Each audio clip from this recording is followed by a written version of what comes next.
হালকু sir, আপনার বাড়ি থেকে কল এসছে, কথা বলুন। হ্যাঁ বাবা, বলো। বাবা হালকু, বৌমার শরীরের অবস্থা বেশি ভালো না, হসপিটালে নিয়ে যেতে হবে। তুই জলদি ছুটি নিয়ে বাড়িতে আয়, আমাদের খুব টেনশন হচ্ছে। কি বলো বাবা? দেরি না করে এখনই তানিয়াকে হসপিটালে নিয়ে যাও। আমি আজকেই ছুটি নিয়ে বাড়ি আসছি। স্যার, আমার বউয়ের আজকে ডেলিভারি। ওর শরীরের অবস্থা বেশি ভালো না, ইমার্জেন্সি আমার ছুটি লাগবে। স্ত্রীর এই বিপদের সময় প্রত্যেক স্বামীর পাশে থাকাটা জরুরি। তুমি আজই বাড়িতে চলে যাও।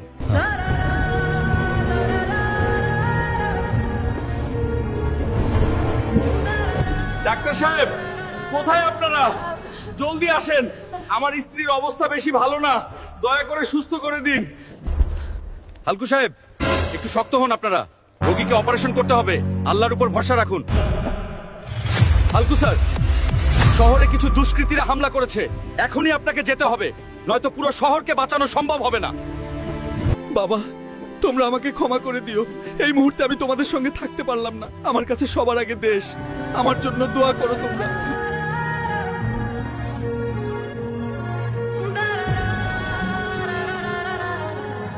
হালকু, এই মুহূর্তে দুষ্কৃতীরা শহরের উত্তর সাইডে ক্যাম্প করেছে।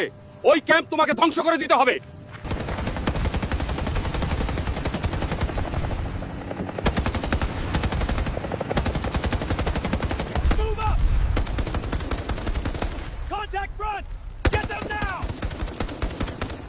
হালকু স্যার, পুরো শহরকে তো বাঁচিয়ে নিলেন। আপনার বাড়ি থেকে খবর এসেছে আপনার স্ত্রী আর বেঁচে নেই।